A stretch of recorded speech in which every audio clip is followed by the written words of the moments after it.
Hoy nosotros vamos a iniciar otro apartado más de esta terapéutica de las enfermedades espirituales que ya se centrará, en este caso en particular, en la cuestión de las pasiones.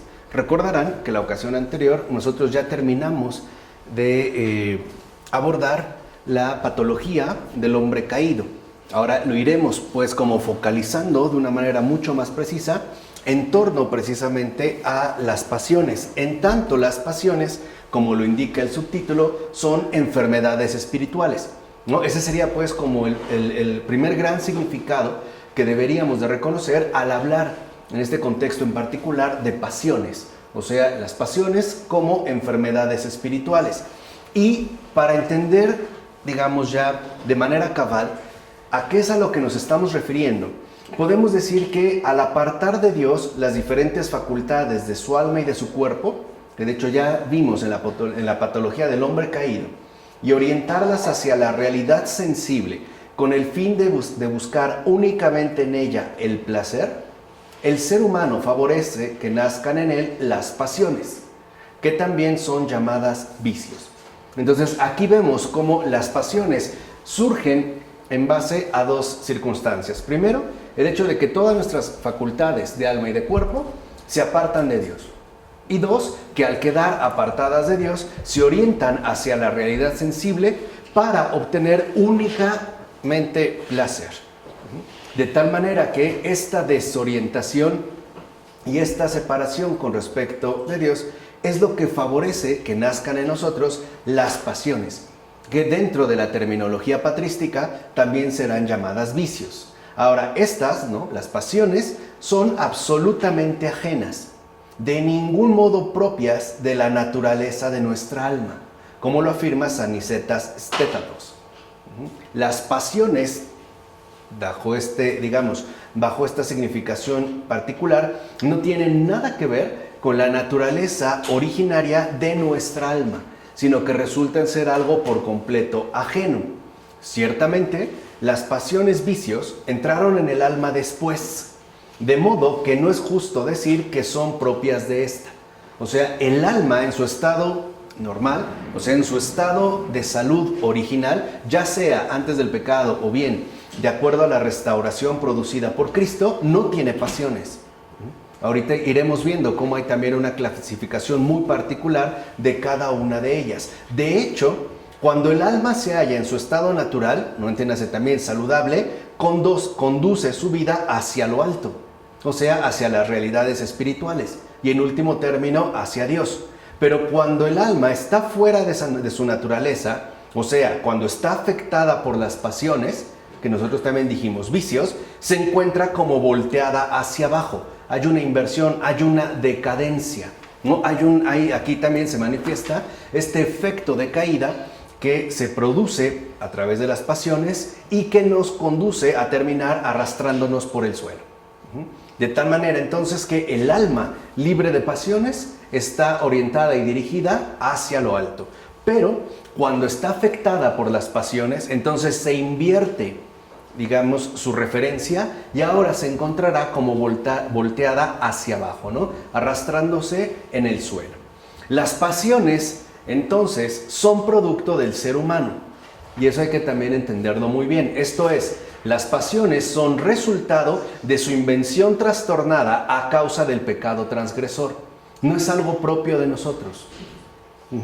No tienen pasiones. Los ángeles no tienen pasiones, porque no incurrieron en este caso en esa caída, no en el caso del pecado transgresor.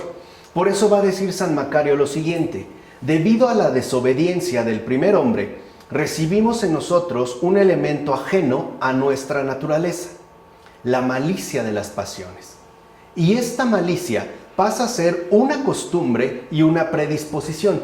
Entonces aquí San Macario nos da a su vez dos luces fundamentales. En primer lugar, que lo que en general representan las pasiones son aquello que llamamos malicia, y que esta malicia es algo posterior a nuestra realidad originaria. Por eso, en efecto, constituyen las pasiones una pérdida de salud espiritual, es decir, son enfermedades espirituales.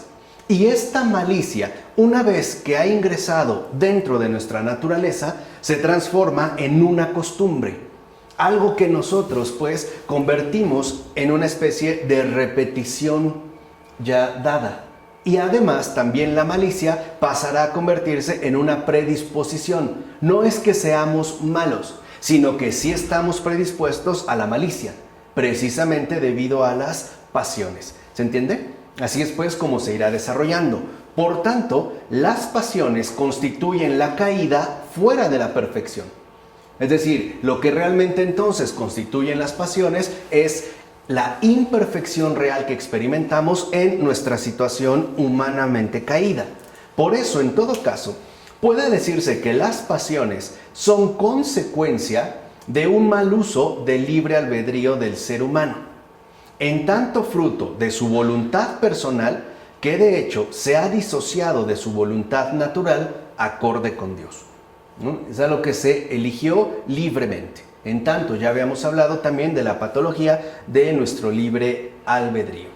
Ahora bien, únicamente las virtudes pertenecen a la naturaleza original del ser humano y al apartarse de ellas, éste introduce las pasiones en él. Por eso las pasiones bien pueden ser definidas en primer lugar en sentido negativo, es decir, como la ausencia y la falta de virtudes, y por tanto como la ausencia de la semejanza con Dios en el ser humano. Y ahí estaría pues ya como perfilado, digamos, el carácter más específico de las pasiones. La pasión, ¿no?, expone la ausencia, la falta de virtudes en el alma, y por lo tanto se manifiesta como esa ausencia de semejanza que el ser humano poseía con respecto a Dios. Sería, en términos ya más específicos, la ausencia de la semejanza. Por eso dirá San Doroteo de Gaza que hemos desterrado las virtudes y en su lugar hemos introducido las pasiones. Entonces, en nuestro estado de caída, las virtudes parecen haber quedado en efecto desterradas y han venido a ocupar su lugar las pasiones, lo cual significa, a final de cuentas, que las pasiones no son naturales. O sea, no tienen ni ser ni sustancia. Acuérdense que ya lo habíamos hablado con respecto al mal. De hecho, son como las tinieblas, que no subsisten por sí mismas, sino que únicamente existen por la ausencia de luz. Entonces, las pasiones van a subsistir en la medida en que prevalezca la ausencia de virtudes, ¿no? Es decir, cuando se presenta el destierro de las virtudes del alma o en el alma, entonces lo que ocupará su lugar, repito, serán las pasiones. Esto significa que si nosotros, los seres humanos, permanecemos en nuestro estado natural, o sea, en nuestro estado normal, en nuestro estado saludable, entonces estamos en la virtud. Pero si nos apartamos del estado natural, llegaremos a un estado antinatural, es decir, a los vicios. Por eso también a las pasiones se les suele llamar vicios, porque un vicio es algo completamente antinatural y por ende algo que a final de cuentas nos terminará perjudicando y, llegado el momento, incluso destruyéndonos, ¿no? Entonces, las virtudes constituyen facultades y potencias. Ahí hay que entenderlo muy bien. Esto es, tendencias que funcionan de acuerdo con la finalidad que les fue asignada. Entonces, cuando hablamos de virtudes, estamos hablando de esas facultades y esas potencias que funcionan a la manera de tendencias que nos permiten realizar la finalidad que de hecho les fue asignada, según sea el caso, es decir, según se trate de la virtud. Por eso veremos cómo, en pocas palabras, las virtudes en efecto son tendencias hacia la realización del bien, o que conducen en tanto tendencia a la realización del bien. Cuando entonces las virtudes quedan desterradas, lo que ingresan son las pasiones, es decir, los vicios, cuya tendencia, que en este caso ahora queda invertida, consistirá en llevar a cabo la malicia. Ya la finalidad de una pasión no es el bien, sino el mal. ¿De acuerdo? Aquí es donde se puede ver pues ya como esta inversión de una manera más particular. Por tanto, las virtudes corresponden al uso y al sentido normales y razonables de nuestras facultades conforme a logos. En tanto, ya lo habíamos mencionado al inicio de este curso, somos logema. Por el contrario, las pasiones se constituyen debido al funcionamiento antinatural, o sea, desviado de su finalidad natural y normal, que es Dios, de las facultades del alma y de los órganos del cuerpo, debido a su desviación y por ende a su mal uso.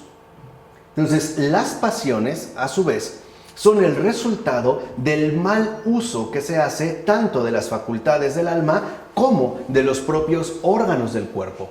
Veremos cómo hay pasiones, en efecto, ¿no?, propias del alma, mientras que otras más bien remiten al cuerpo, ¿vale? Aunque sabemos que funcionan siempre de una manera no separable, ¿no?, sino integrada a nuestra realidad personal. Así pues, las pasiones son esas fuerzas de virtud empleadas de modo inconveniente. Ahí está el punto. Esos son las pasiones. Fuerzas de virtud, en principio, o realmente de virtud, empleadas de modo inconveniente. Es decir, no según el bien y la santidad, sino según el desorden y la malicia. Esos son las pasiones.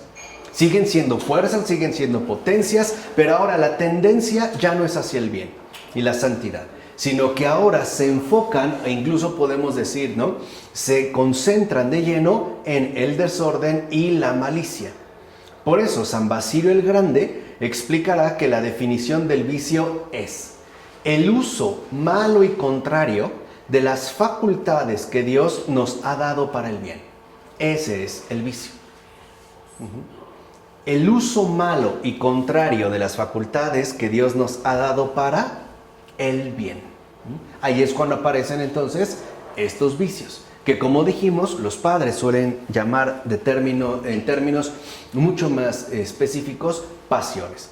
En consecuencia, en la medida en que hacemos un mal uso de las potencias de nuestra alma, y entiéndase que tenemos tres: desiderativa, irascible y racional, se instalan en ella los vicios, como dice San Máximo el Confesor.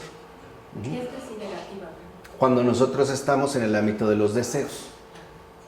Entonces, ¿qué quiere decir? Que a la medida en la que nosotros no nos mantenemos en el uso correcto de las potencias que nos han sido dadas, entonces, si no nos mantenemos en ese orden, erradicamos las virtudes y daremos paso a los vicios, ¿no? Pasaremos de la luz a las tinieblas. De hecho, todas las maldades son engendradas por la inteligencia, por la potencia irascible y por el deseo que cada uno de nosotros emplea mal, es decir, de modo inverso a su finalidad. Cuando nosotros invertimos, ¿no?, el uso correcto de nuestras respectivas potencias, entonces lo que dará como resultado es la aparición de lo que nosotros llamamos a grandes rasgos maldades. Por eso San Juan Crisóstomo dirá que los vicios no son más que locura, pues cada una de las funestas pasiones engendradas en nuestra alma produce en nosotros una especie de borrachera que oscurece nuestra razón, pues la borrachera no es otra cosa que el extravío del espíritu fuera de sus vías naturales, y por tanto es la desviación de los razonamientos y la pérdida de conciencia. Entonces aquí podemos ya encontrar, digamos, todavía una precisión mayor aportada en este caso por el gran San Juan Crisóstomo. Los vicios, pues, son esta pérdida, ¿no?, de nuestra conciencia normal, y por lo tanto es una borrachera que en efecto nos conduce a la desviación de los razonamientos. Perdemos pues toda nuestra figura conforme a logos, y parece que incurriríamos en todo caso en la propia locura. Esto hasta se puede ver manifestado en los casos incluso de borrachera alcohólica, ¿no? Como vemos que aparecen los desfiguros, o bajo, digamos, ya drogas potentes, vemos cómo aparecen estas manifestaciones donde los razonamientos son desviados, incluso se da paso, por ejemplo, a las alucinaciones e incluso a un estado de verdadera inconsciencia, ¿no?, donde la persona ya no, incluso, no tiene la lucidez suficiente para notar realmente lo que está haciendo. A esto ya se puede ver, digamos, hasta en estos puntos. Por eso las pasiones son vistas como una enfermedad del espíritu, ya que por la práctica del mal instalado en nosotros, adquirimos una costumbre extraña y por completo antinatural que nos conduce a adquirir una especie de enfermedad crónica, como lo dice Doroteo de Gaza. Entonces, si la malicia se instaló en nosotros al haber quedado desterradas las virtudes, esta malicia no se quedará, por así decirlo, en un punto muerto, sino que se irá extendiendo e intensificando de una manera crónica, es decir, conforme pase el tiempo. Por eso, mientras más tiempo nosotros estemos atrapados en los vicios, más difícil nos va a hacer salir de ellos. Porque acuérdense, siempre aquí se va a dar como una medida proporcional. Mayor tiempo en un vicio, mayor dificultad para la recuperación. Es una enfermedad crónica, lo dijimos, ¿no? Arraigada por una falsa costumbre, en tanto se ha instalado extrañamente la malicia en nuestra alma, que llevan el nombre de las enfermedades del alma. Entonces, aquí es justo cuando ya podemos ver, en efecto, que esta enfermedad crónica, en realidad, va a dar pie a las enfermedades del alma. Por eso San Isaac el Sirio dirá que si no se purifica de las pasiones, el alma no se cura de las enfermedades del pecado. Fíjense, por eso ya es como muy llamativo y muy importante darnos cuenta que al parecer nos hemos querido enfocar mucho en el pecado, pero hemos perdido de vista que las enfermedades del pecado a su vez remiten al campo de las pasiones, es decir, a las enfermedades del alma. Y por eso es que nosotros estamos de hecho impartiendo este curso, porque no basta con tratar de enfocarse en el pecado, puesto que en realidad todo, digamos, el pecado que nosotros podamos concebir, pensar, suponer, etcétera, está a su vez enraizado en las pasiones, es decir, en nuestras respectivas enfermedades espirituales. Ahora bien, los padres han buscado clasificar estas pasiones, enfermedades, de manera detallada, lo cual ha permitido elaborar una verdadera nosografía espiritual. Es decir, en términos médicos, nosografía es aquella área de la medicina que se dedica a elaborar una descripción y clasificación de las enfermedades. Entonces, los padres realizan una detallada nosografía espiritual. Por un lado, nos van a dar clasificación de las enfermedades espirituales y por otro lado, una descripción también precisa de cada una de ellas. Bueno, esto es un decir, porque en realidad son innumerables, pero por lo menos de las más importantes y, por supuesto, de las más peligrosas. Entonces, precisamente en este apartado, nosotros iremos, desvelando gradualmente los contenidos precisos de esta nosografía espiritual. Es decir, veremos tanto la descripción como la clasificación de las enfermedades espirituales. San Juan Casiano, por ejemplo, explica cómo es posible distinguirlas y clasificarlas haciendo referencia a las diferentes partes del alma o facultades a las que afectan. Quiere decir que entonces las pasiones, por así decirlo, no son precisamente genéricas, sino que están regionalizadas. En tanto, las pasiones remiten o bien a una parte especial de nuestra alma, o bien a alguna facultad que poseemos. Y dependiendo de este tipo de distinción y clasificación, es que podrá entonces encontrarse, la adecuada descripción de esta enfermedad. ¿Vale? ¿Vamos? Ahora bien, tales malestares se describen generalmente mediante el vocabulario de la patología corporal, o lo que nosotros entenderíamos ya por la medicina física. En tanto, nos es mucho más accesible. Y en efecto, esto lo hacen los padres de la Iglesia por la simple razón de que es más fácil y accesible ir de lo visible a lo invisible que hacerlo al revés. Es más fácil partir del cuerpo para finalizar en el espíritu que comenzar directamente con el espíritu. Sobre todo, si no estamos familiarizados con las realidades espirituales. O sea, si no tenemos un adecuado discernimiento espiritual. Nos va a ser mucho más complicado. Por eso habrá una referencia a la patología corporal. Pues bien, ya aquí digamos, iniciando un poco más para que vean a grandes rasgos a este monstruo de innumerables cabezas, ¿no? Las pasiones a las que nos vamos a enfrentar. Un gran número de estas pasiones, enfermedades, pueden afectar al alma del hombre caído. Y pueden ser tantas como movimientos patológicos pueden realizar sus diferentes facultades. Y además, no solo eso, sino que algunos de estos movimientos, de hecho, se combinan, ¿no? ¿Se acuerdan lo que le dijo el endemoniado a Jesús, ¿no? ¿Cómo te llamas? Legión, porque somos muchos.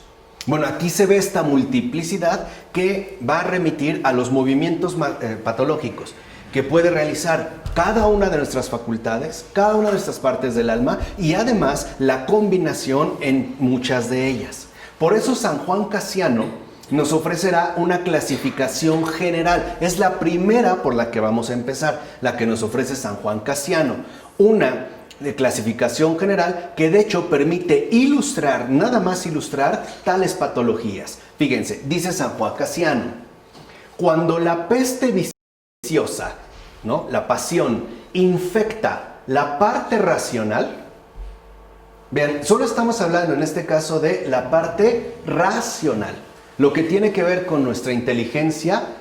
Esta pasión, esta peste viciosa, engendra la xenodoxia. Y por favor, ya vayan enriqueciendo su vocabulario, porque después las vamos a ver una a una. ¿Qué es xenodoxia? ¿Vanagloria o vanidad? Cuando la pasión infecta la parte racional, entonces engendra la xenodoxia, la rebeldía, el orgullo, la presunción, la rigidez y la herejía. Todos estos movimientos enfermáticos son producto de la peste viciosa que se ha instalado en la parte racional. Pero cuando esta peste viciosa, la pasión, hiere nuestra parte irascible, entonces engendra la ira, la impaciencia, la tristeza, la sedia, que es la incapacidad de alegrarse por Dios, llegando a su mayor extremo. También la pusilanimidad y la crueldad. Y cuando corrompe el deseo, o sea, nuestra parte desiderativa, entonces la peste viciosa, las pasiones, produce gastrimargía, que traducimos por gula, la impureza, el amor al dinero, la avaricia y los deseos terrenales. Fíjense nada más para que vean que no podemos hablar de una enfermedad espiritual si no entendemos cuál es la parte particular que está afectando, o de dónde es que en efecto, en todo caso, está brotando. Por su parte, San Juan Damasceno proporciona un catálogo todavía más extenso y detallado. Vean lo que dice ahora San Juan Damasceno. Las pasiones del alma son el olvido, la negligencia y la ignorancia, que ya abordamos cuando hablamos de la patología del hombre caído. Dice, por estos tres vicios, el olvido, la negligencia y la ignorancia, el ojo del alma, o sea, cuando en los padres hablan del ojo del alma, se refieren a la inteligencia, se ciega y se somete a todas las pasiones. O sea, nuestra inteligencia queda extraviada, quedamos enceguecidos y entonces nos sometemos a las pasiones que son, acuérdense, ¿no? En el ámbito inteligible, la impiedad, la falsa opinión, es decir, toda herejía, la blasfemia, el acaloramiento, la ira, la amargura, el arrebato, el odio a los demás, el rencor, la calumnia, la condena, la tristeza irracional, el miedo, la cobardía, la disputa, la rivalidad, la envidia, la vanidad, el orgullo, la hipocresía, la mentira, la infidelidad, la avidez, el apego a lo material, las inclinaciones desordenadas, la posesión de las cosas terrenas, la sedia, la bajeza de alma, la ingratitud, la murmuración, la alienación, la presunción, la arrogancia, la jactancia, la falsedad. Todos estos que estamos mencionando, este catálogo, todos estos son pasiones.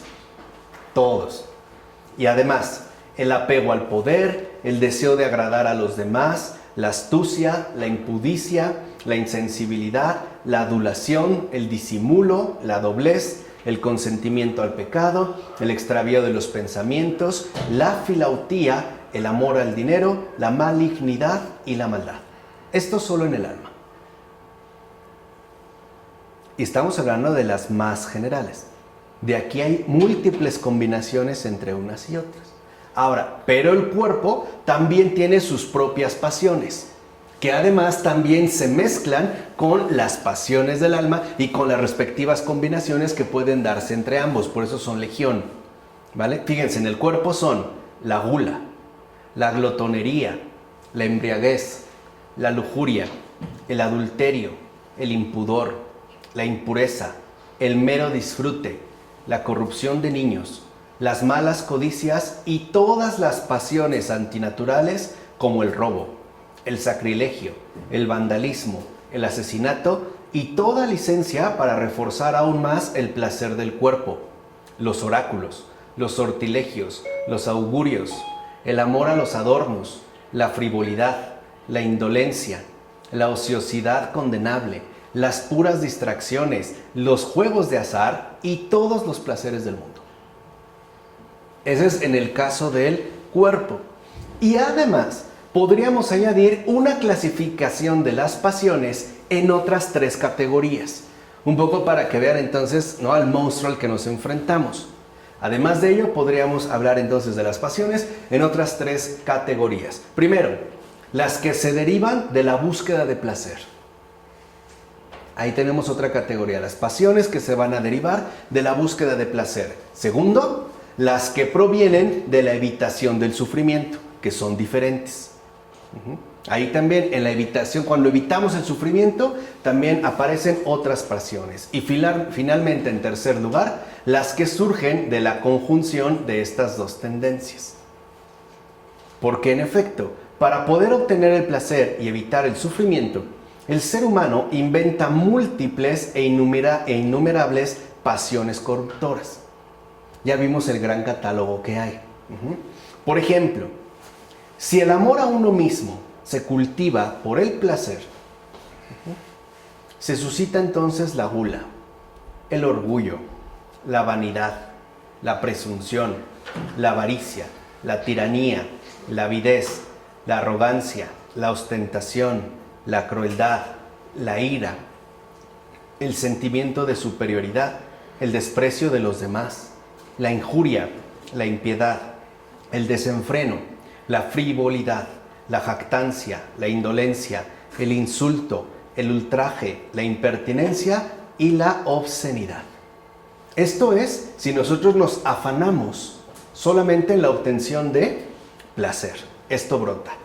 Pero si el amor a uno mismo, por el contrario, se ve herido por el sufrimiento, o sea, ya no está en relación con el placer, sino que ahora en el sufrimiento, entonces esto hace que nazca la ira, la envidia, el odio, la hostilidad, el rencor, la maledicencia, la calumnia, la tristeza, la desesperación, la falsa acusación a la providencia divina, la negligencia, el desaliento, el abatimiento, la lamentación, la pusilanimidad, la melancolía, la amargura, los celos, la despreocupación y el ultraje. ¿Se dan cuenta cómo son completamente diferentes? Sí, remiten o bien a la búsqueda del placer o bien a la evitación del sufrimiento, y la mezcla de sufrimiento y placer que engendra hostilidad y maldad hace nacer en nosotros la hipocresía, la ironía, la astucia, el disimulo, el halago, la complacencia y todos los demás vicios, dirá San Máximo el Confesor, que nacen de esta mezcla. De hecho, y esto es muy importante, es imposible enumerar todos estos vicios y examinar todas las formas bajo las cuales aparecen. No es posible, es humanamente imposible. No obstante, entre estas múltiples enfermedades espirituales hay algunas que sí son más fundamentales que otras.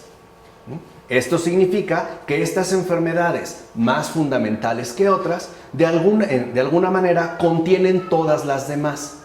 Son, por así decirlo, las enfermedades espirituales principales. De hecho, los padres en general mencionan 8 enfermedades principales. 8, que muchas veces nosotros solemos más o menos identificar con los 7 pecados capitales, pero no tienen una relación directa. De hecho, las enfermedades espirituales principales son 8. La gastrimargía o gula. Luego, y ese es su orden, Primero la gastrimargía o gula. Luego viene la lujuria. Después aparece la filargiria o avaricia. Luego la tristeza. Le sigue la ira, la asedia, la xenodoxia o vanidad y por último el orgullo. Ese orden, los repito, son 8. Gastrimargía, lujuria, filargiria, tristeza, ira, asedia, xenodoxia y orgullo. Estas son las 8 enfermedades espirituales principales, las cuales son como los pilares de todas las demás que hemos mencionado, ya sea en relación con la búsqueda del placer o en relación con el sufrimiento o bien con la mezcla de ambos factores. Ahora bien, y en el origen de estas 8, si se dan cuenta, empezamos por lo innumerable, después ya las podemos más o menos contener en 8. En el origen de estas 8 pasiones principales y de todos los demás vicios que de ellas se derivan, se halla la filautía. Es decir, el amor egoísta a uno mismo. Este es el único fundamento de todas las pasiones, de todos los vicios y por lo tanto de toda la malicia, la filautía. El amor egoísta a uno mismo. Entonces, en el fondo, lo que hay es filautía. Después, sobre la filautía, brotarán las 8 enfermedades principales, ¿no? Espirituales principales que hemos mencionado, y sobre estas 8, legión. Por eso, si lo ven, digamos que el llamado radical de Cristo es renunciar a uno mismo. Es erradicar por completo la filautía. Ahora vean, todas las pasiones derivan pues de la filautía, pero en primer lugar causa 3 de las 8 pasiones principales. 3, son 8 dijimos, pero dentro de estas 8 hay 3, ¿no? Que están más directamente vinculadas con la filautía y que además son las que de fondo preceden y engendran las otras 5. Entonces también hay una jerarquía dentro de esa octava. Hay 8, pero de estas 8 hay 3 que están inmediatamente después de la filautía y son la gula, que dijimos es gastrimargía, la avaricia, filargiria y la vanidad. Estas 3.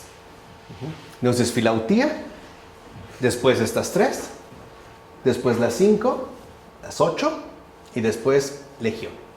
De hecho, de los demonios que se oponen a la praxis, y siempre en el lenguaje patrístico, praxis es la forma de vida ascética, que es lo que nosotros estamos tratando, ¿no?, de implementar aquí.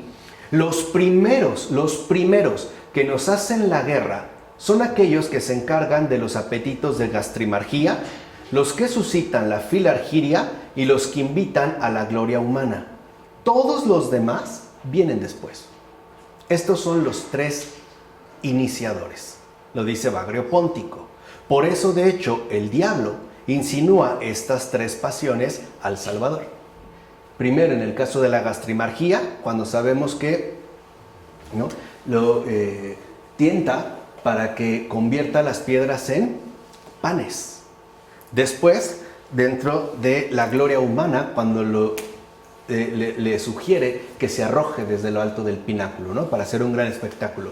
Y finalmente, cuando le ofrece todas las riquezas de este mundo, es decir, la filargiria.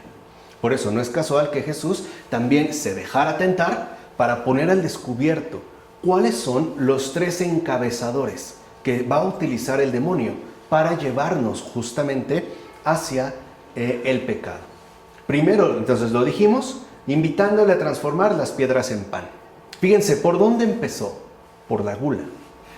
por la gastrimargía, que nosotros no le podemos dar importancia. Ya verán cuando la describamos y van a ver si no es importante. Primero ahí. Luego prometiéndole el mundo, ¿no? Si se prosternaba para adorarlo, y finalmente diciéndole que sería glorificado si lo escuchaba. Así pues, estas tres pasiones, repito, gastrimargía. ¿Cuál otra? Están poniendo atención, ¿eh? ¿No? La filargiria o avaricia y finalmente la vanidad, ¿no? La vanidad son las más inmediatas para el ser humano. Son las que más, digamos, inmediatez tienen en nosotros. Y por eso justamente van a ser las más extendidas. Y además, justo porque son las más cercanas, ¿no?, a nuestra realidad humana, son de hecho las que van por delante, ¿no?, las que están a la vanguardia, porque serán las encargadas de abrirle la puerta del alma a todas las demás. Con una que entre, todo entrará. ¿Se acuerdan que ya nos los había dicho en su momento Pavel Florensky, ¿no? Con uno que entre, en un vicio, todos vendrán finalmente, ¿no?, un tropel detrás.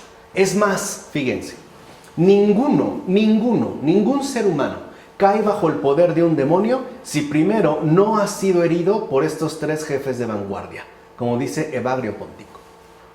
Entonces, cuando nosotros caemos en pecado, primero fuimos heridos por uno de estos tres, por la gula, por la avaricia o por la vanidad. Por tanto, mientras el ser humano no las venza, no puede librarse de las demás. Si no vencemos estos tres jefes de vanguardia, no vamos a poder liberarnos de todas las demás. Mientras que, por el contrario, cuando ya se han superado, el ser humano puede fácilmente eliminar las que quedan. ¿Se entiende también ese sentido proporcional? Y Jesús nos ha dado la respuesta. Por eso valdría la pena releer y meditar a fondo, ¿no?, el pasaje del Evangelio donde se habla de las tres tentaciones. Ver cómo Jesús nos enseña cómo se vencen estos tres jefes de vanguardia. De tal manera que todas las demás ya no nos van a causar realmente graves problemas. Además, estas tres pasiones principales, como enseña San Máximo, tienen tres descendientes directas. Tres, a su vez. De la gastrimargía nace la lujuria. De la filargiria nace la pleonexia, o sea, la codicia. Y de la xenodoxia, de la vanidad, brota el orgullo. Por eso a veces es curioso que nosotros queremos, ¿no?, de alguna manera contrarrestar el orgullo que podemos detectar en nuestra alma, y no lo logramos porque previamente no hemos atacado la xenodoxia. Por eso digamos que las tres nos ponen por delante una especie como de anzuelos, para que no lleguemos realmente al fondo de las cosas. Por otra parte, si bien es cierto que una pasión abre la puerta a otra más, por ejemplo, la gastrimargía a la lujuria, no es el único factor que la fomenta. No es, digamos, el único factor que está de por medio. Ciertamente, los padres enseñan que habitualmente todas las pasiones guardan relación unas con otras y además se implican y refuerzan mutuamente, aunque a veces parezcan incompatibles. Por ejemplo, la gula y la vanidad. Pero veremos que sí se hacen compatibles. San Marcos el monje, por ejemplo, escribe que no debe parecernos extraño que nos atraigan violentamente no solo los pensamientos que amamos, sino también los que odiamos. Por ejemplo, ¿cuántas veces no solo nos volvemos obsesivos con alguien que amamos, sino también con el que odiamos? Y esto es debido a esa afinidad malvada que existe entre todas las pasiones y a las respectivas sugerencias de atracción que ejercen entonces sobre nuestros deseos. Así pues, cuando una idea ha permanecido largo tiempo en alguien, le hemos dado cabida, esta misma idea lo hará pasar al final a la siguiente idea. Y esta repite la operación con una tercera sin que el ser humano se dé cuenta. Es la fuerza de relación de unas ideas con otras, ¿no? Tratando de ejemplificar. Si alguien de repente tiene la idea de que su vida ha sido un fracaso, surge y la empieza como a cobijar, esta idea dará paso a una segunda. Por ejemplo, mi vida no tiene ningún sentido. Ya pasamos de una a otra. Y finalmente puede comenzar la ideación suicida. Pero hay que tener muy en cuenta esa fuerza de relación de las ideas de unas con otras. Por eso San Gregorio de Niza insistirá en hacer notar esta interdependencia de las pasiones, que hace que unas llamen a las otras, lo cual produce ese reguero de males que invaden el alma. Y habría que señalar que el orden en el que las pasiones entran y se engendran varía según las personas, sin que por ello perdamos de vista que las 8 pasiones principales hacen la guerra conjuntamente. Pero no todos somos sometidos del mismo modo, ni a cada uno de nosotros nos ataca la misma pasión en primer lugar. Esto va a ser muy variado, de acuerdo con nuestra propia realidad personal. O sea que esta guerra conjunta no presenta sus respectivos ataques de la misma manera en todos los individuos. Por eso es que es tan importante pedirle al Señor que nos conceda discernimiento espiritual para entender lo que está ocurriendo en nosotros y también en los demás, ¿no? En efecto, en uno ocupa el primer lugar el espíritu de lujuria, en otro la ira, en este la xenodoxia reivindica el cetro, mientras que en aquel detenta la soberanía el orgullo. Y aunque cada uno de nosotros tiene que padecer los ataques de todos, no somos atacados de la misma manera ni en idéntico orden, como decía San Juan Casiano. Así pues, sería totalmente ilusorio que el hombre caído se creyera exento de pasiones, ni siquiera de alguna en particular.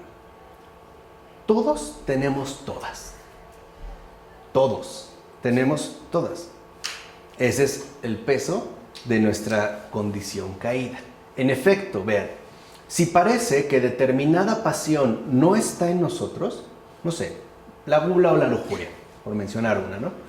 Es que no se nos muestra abiertamente, se mantiene como agazapada, o bien no se manifiesta todavía en ese momento. Habrá que verlo dado algunas circunstancias en particular, si es que sale finalmente de su madriguera, pues a pesar de las apariencias, las pasiones existen en algún grado, aún mínimo, en el alma humana. De hecho, cualquier pasión puede manifestarse en cualquier instante en el ser humano caído, es decir, real. Y a poco que las circunstancias lo favorezcan, las diversas pasiones llevarán a cabo su acto de aparición. Por ejemplo, alguien que nosotros considerábamos sumamente tranquilo y relajado y de repente lo vimos convertido en una furia. Y hasta le decimos, ay, pero ¿qué te pasó? No pensé que fueras así. Bueno, ahí ya se manifestó. Podemos entonces constatar, a contrario, que unas personas en las que tal o cual pasión reina con especial intensidad se hallan casi libres de otras pasiones, o bien las poseen en un grado muy débil. Y esto se debe a que las ocupaciones mundanas intensifican la manifestación de tal o cual pasión y por lo tanto disminuye la presencia de otras pasiones.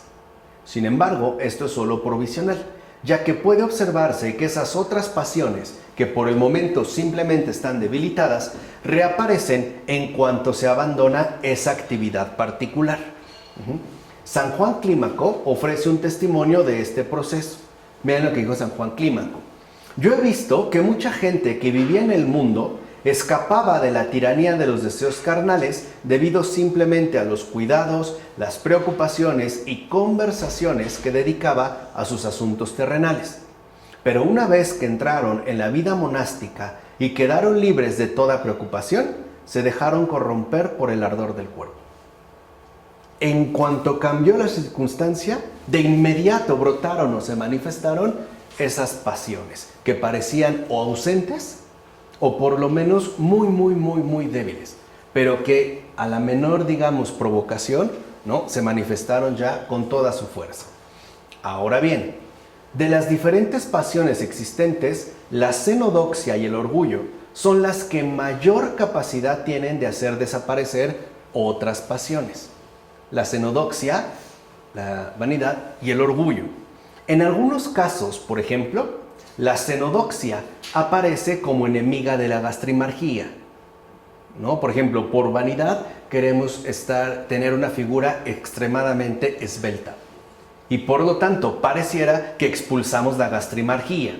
Y con frecuencia la xenodoxia, la vanidad, destierra los pensamientos de asedia y tristeza, incluso los de ira y lujuria, para tratar de mantenerse o bien, ¿no?, en su supuesta pureza, o bien para no hacer el ridículo, o para no estarse, digamos, como mostrando ante los demás como un ser débil o, en este caso, entristecido. De igual manera, el orgullo tiene el poder de expulsar del alma todas las demás pasiones, llegando al extremo de ocupar en ella todo el lugar. Por eso, y esto es muy importante, el hombre orgulloso puede aparecer como exento de las demás pasiones. Sin embargo, el orgullo mismo no puede ser reemplazado por ninguna otra pasión. Y de hecho, subsiste en todos los hombres a los que Dios no ha liberado de él. Y aquí es donde podemos descubrir, por ejemplo, el defecto más fuerte del puritanismo, o sea, de esta versión protestante radicalizada. Es el orgullo. Todo lo hace bien. De hecho, no se le puede reprochar absolutamente nada.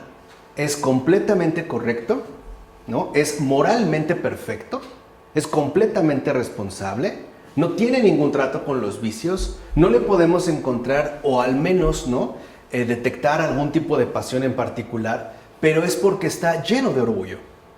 Es el orgullo, precisamente, el que ha ocupado todo el lugar. Es el fariseo que sube a orar al templo, ¿se acuerdan? Algunos rabinos también, ¿no? El fariseo incluso cruzado de brazos, ¿no? O sea, no permitiendo recibir nada. Está lleno de orgullo. Aquí es cuando vemos cómo entonces, en este caso, una pasión pudiera hacer desaparecer las demás. Pero en realidad es que esa es la que trata de obtener como un dominio total.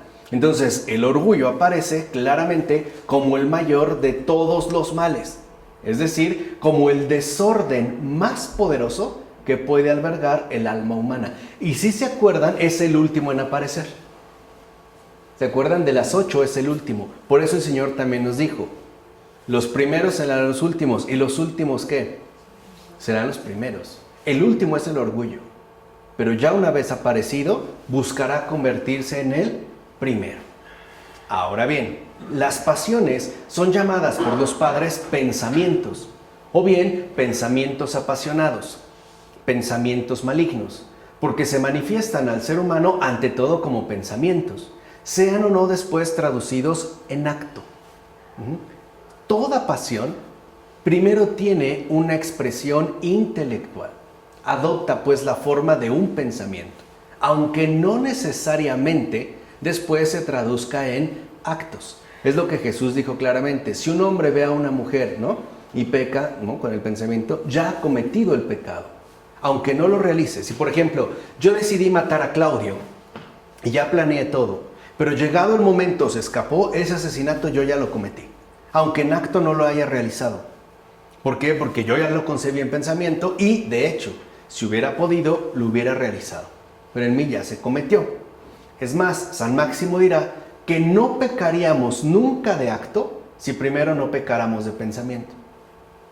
Por eso hay que estar sondeando los pensamientos, porque los actos siempre provienen de un determinado pensamiento y que no necesariamente tiene que ser, digamos, algo reciente. Puede ser algo que se ha venido manteniendo incluso a través de muchos años, ¿vale? Así pues, todo lo que generalmente imaginamos que busca y desea el cuerpo, no decimos que la carne es débil, etc., no lo busca ni desea el cuerpo, sino el alma por medio de él, como dice Simeón, el nuevo teólogo. Quiere decir que entonces el alma, ¿no?, va a aprovecharse del cuerpo para cumplir sus propios deseos, que en efecto se manifiestan en formas de pensamientos. Y estos pensamientos, mediante los cuales se expresan las pasiones, pueden ser en principio inconscientes. No podemos tener como muy claro realmente esos pensamientos. Además, los padres también llaman a las pasiones espíritus malignos, espíritus malos o espíritus malvados, pues también son inspiradas y mantenidas por los demonios, lo cual manifiesta la nefasta influencia de los demonios sobre el alma humana. Quiere decir que las pasiones también son presentadas en forma de pensamientos, pero también pueden darse o incentivarse a través de sugestiones demoníacas. Y cabe mencionar que cada tipo de pensamiento-pasión, todos los que hemos mencionado y en particular esas 8 principales, tienen, según los padres, un demonio que le corresponde. Cada pasión, cada vicio tiene un demonio.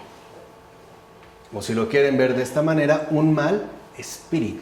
Entonces, nada más para que se den cuenta de qué manera somos atacados. No solo por uno. Así pues, por medio de cada pasión, los demonios poseen, de cierto modo, el alma y el cuerpo del ser humano. Y por tanto, ejercen su dominio tiránico y destructivo, al grado que pueden provocar incluso una sugestión radical. Parece endemoniado, pero no lo está. Está sugestionado por el poder que han adquirido los demonios, de cierta manera, del alma y el cuerpo de ese ser humano. ¿Vale? Entonces aquí vemos cómo hay ya por lo menos una doble relación. En tanto se apelan a las pasiones como pensamientos, a las pasiones también, ¿no?, como inspiraciones demoníacas, pero también las pasiones serán designadas como carne o mundo. Pues mundo es el nombre que designa todas las pasiones singulares. Es decir, cuando queremos nombrar globalmente las pasiones. Cuando los padres hablan de las pasiones de manera global, le dicen mundo. Ese es el mundo que denuncia, por ejemplo, San Juan, lo opuesto a Dios. Pero cuando queremos designarlas una a una con sus nombres propios, las llamamos pasiones. O sea, cuando ya queremos dar el nombre propio de cada uno de los componentes de este mundo, entonces, como dice San Isaac el Sirio, se le llama pasión. Y añade, la palabra carne no designa el cuerpo, sino tanto las pasiones que conciernen al alma y al cuerpo, como únicamente los pensamientos apasionados del alma. Es decir, la conducta carnal sumida en la tribulación de la carne en el mundo. Eso es lo que se entiende por carne, no nuestro cuerpo, sino esa tribulación de la carne sumida en el mundo, o pues nuestra conducta mundana, ¿no? En este caso, apartada de Dios. Así pues, el rechazo del mundo no significa rechazo de la creación en su conjunto, sino rechazo de todo aquello que en definitiva no procede del Padre, del Hijo y del Espíritu Santo, sino de su completa negación. Entonces aquí hay que entender muy bien qué estamos hablando cuando nos referimos al mundo, al menos en el lenguaje patrístico. El mundo es la completa negación de todo lo que procede del Padre, del Hijo y del Espíritu Santo. Es decir, el mundo en este caso sería el rechazo total a Dios. Y justo por tal negación, ¿no? Será justo pues por tal negación, que el mundo genera y engendra en el alma toda clase de desórdenes, de trastornos y de profundas dislocaciones. Entonces hay que entender también que en el nivel espiritual, o sea, en nuestra alma, en nuestra dimensión invisible, pueden presentarse también 3 tipos de patologías. Unas pueden ser desórdenes, otras pueden ser trastornos y algunas más pueden ser profundas dislocaciones. Habrá que ir viendo pues de qué se trata en cada caso. Pues desde el momento en que una sola pasión consigue perturbar el orden, aparece otra más dispuesta a causar enorme daño, dirá San Gregorio Magno. Dijimos, vienen en tropel. No es como un poco, no sé, estos ganados que pueden pisar a una persona y de repente todos pasan encima, ¿no? En efecto, cuando los principales vicios, bajo el pretexto que sea, se incrustan en el alma humanamente engañada, la innumerable multitud de aquellos que lo siguen arrastra esa alma a toda suerte de locuras y perturbaciones. Por eso es tan difícil poder erradicar las pasiones, porque tendremos ahora que ir en sentido inverso. Tendremos que ir quitando, pues, las que están más, digamos, al alcance, una a una, ¿no? Irlas quitando hasta poder llegar a la raíz que nos ha causado toda suerte de locuras y perturbaciones. En tal caso, las pasiones producen en el alma un estado de sufrimiento análogo al que pueden producir en el cuerpo las enfermedades. Entonces lo que podemos ver es que hablando de patología, podemos decir que en el cuerpo lo que experimentamos son enfermedades, mientras que en el alma lo que padecemos en el cuerpo son enfermedades. En el alma lo que padecemos son pasiones. O sea, cuando hablamos de pasiones estamos hablando de enfermedades del alma, al punto, ¿no?, de que estas pasiones pueden hacer del alma un alma más bien desdichada, es decir, siempre torturada por su propia costumbre viciosa.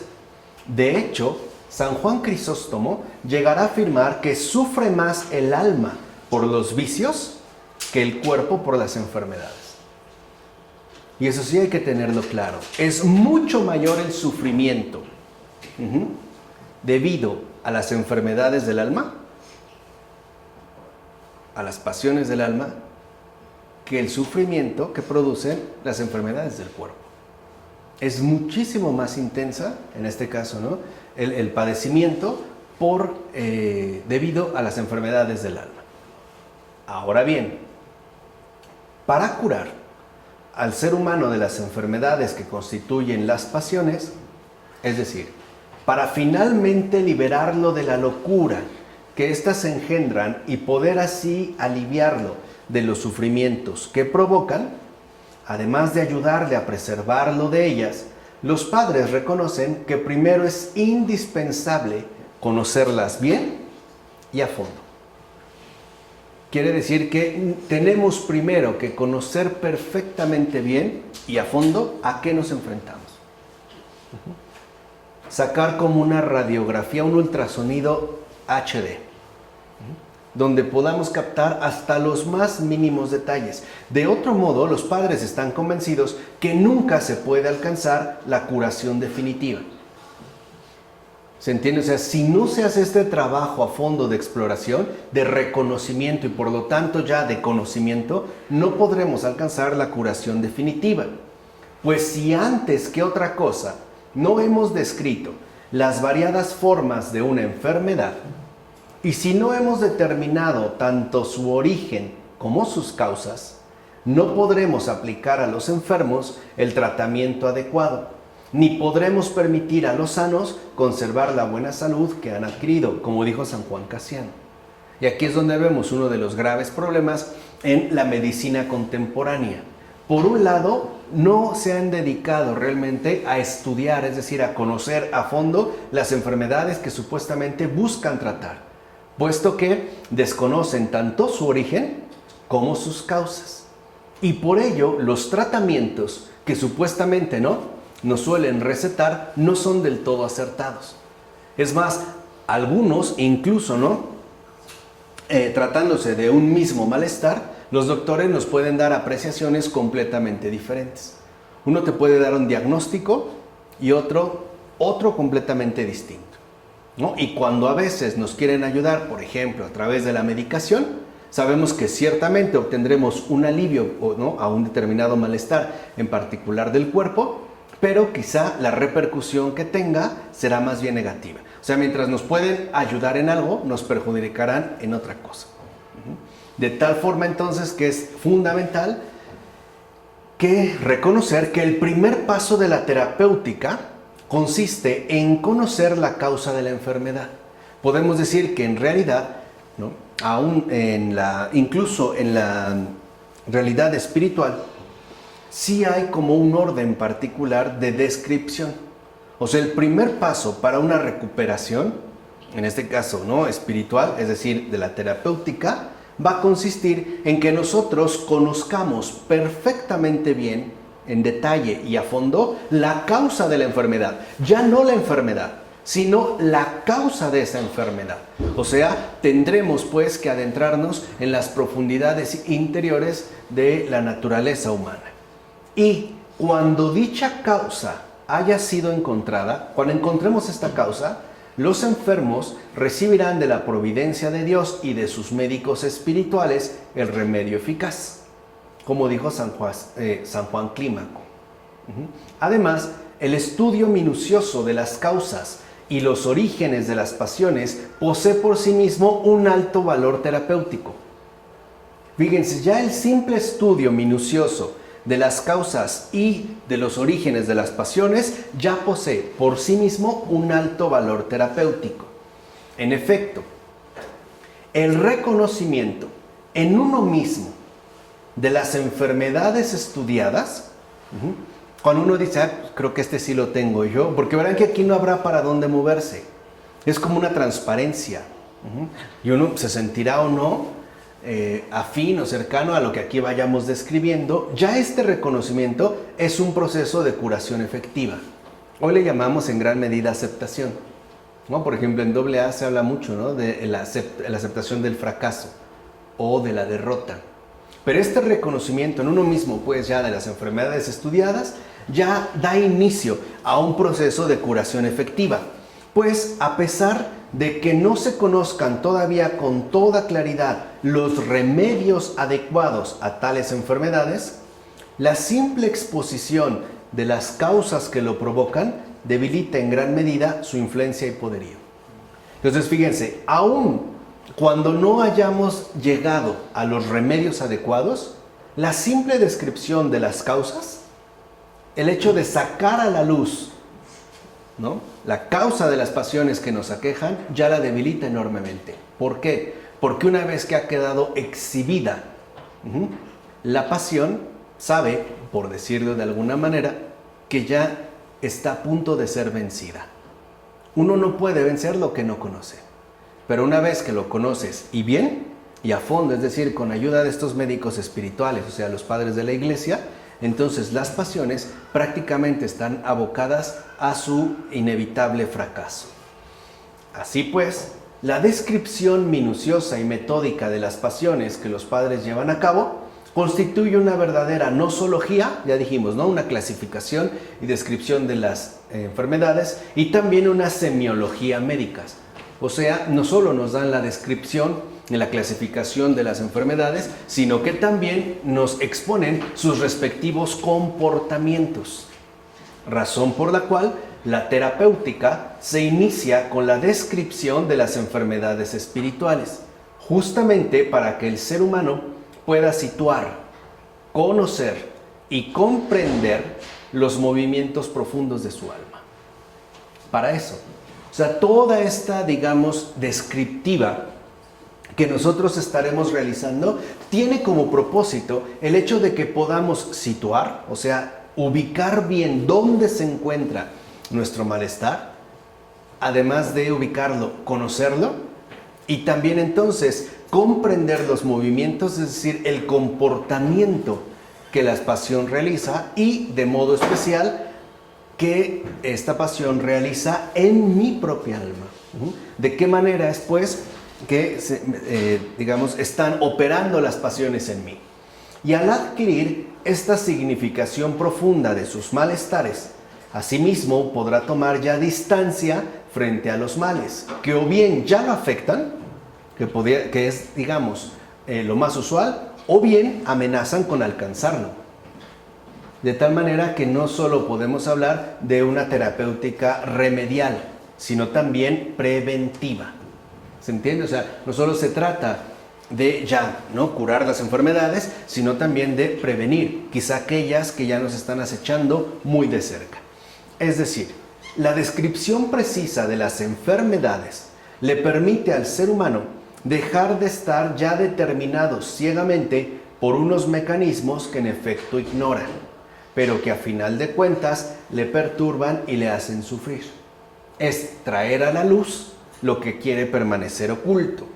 Y dicho sea de paso, los padres no describen solamente las enfermedades, por así decirlo, más observables y manifiestas, sino que también abordan aquellas que, aunque estén presentes en el corazón, en gran medida permanecen ocultas para quienes carecen de un discernimiento espiritual suficientemente desarrollado. O sea, no solo nos van a hablar de lo que pudiera resultar más evidente, sino aquello incluso que podría pasar desapercibido para la gran mayoría de nosotros. Incluso hablarán los padres de enfermedades, fíjense, al punto de que hablarán pues los padres de enfermedades que no existen sino en germen. O sea, no han tomado realmente una forma definitiva, no han realmente adquirido toda su potencia, ¿no? Su fuerza, pero que al existir en germen amenazan con desarrollarse si no se toman las debidas precauciones, que es de hecho, digamos, de algún modo, la manera curativa en la que hoy se pretende abordar la cuestión del cáncer, ¿no? Mientras más a tiempo se descubra, sin que éste esté desarrollado, entonces se podrán tomar las debidas precauciones. Sabemos que hay casos donde el cáncer definitivamente ya es incurable. No porque sea incurable en sí, sino porque ya está demasiado extendido. Es decir, ya se desarrolló muchísimo, ¿no? Por tanto, esta nosología y esta semiología poseen aquí ya una función terapéutica, pero también una función profiláctica, ya que la terapéutica también nos va a permitir preservarnos y protegernos de las enfermedades. Eso es lo que se entiende por profilaxis, ¿no? Al menos dentro del ámbito médico. La profilaxis, que apunta tanto a la preservación como a la protección de las enfermedades. Así pues, la terapéutica espiritual no se limita a curar las enfermedades ya palpables, sino que incluso nos permite adelantarnos a los padecimientos futuros por medio de la prevención. Es decir, a través de las prescripciones y remedios saludables que se nos ofrecen por medio de la instrucción espiritual. Así, la instrucción espiritual permite eliminar las enfermedades del corazón antes incluso de que éstas aparezcan. Dijimos, pueden estar en germen, pero antes incluso, ¿no? Es como atacar las liendres antes de que se hagan los piojos, ¿no? Por tanto, curar las enfermedades. Vean todo lo que implica la terapéutica espiritual. Curar las enfermedades, eliminar todo tipo de amenaza latente y obtener los remedios que traen la salud es justo la tarea de la terapéutica espiritual. Todo esto es lo que nos ofrecen los padres. La curación de las enfermedades, la eliminación de todo tipo de amenaza latente y la obtención de los remedios que traen la salud. Es una terapéutica que, dicho brevemente, consiste en un auténtico antídoto celestial, capaz de curar cualquier enfermedad y malestar, porque para Dios nada es imposible. Lo único que hay que hacer es ubicar, conocer y comprender la causa de nuestros más profundos malestares, tanto grandes como pequeños, los actuales y los potenciales. Pasemos pues, y es lo que haremos la siguiente ocasión, a la descripción detallada de las pasiones principales para poder conocer su origen, sus causas, su funcionamiento y su real gravedad. ¿De acuerdo? Vamos a dejar hasta aquí. En nombre del Padre, del Hijo, del Espíritu Santo.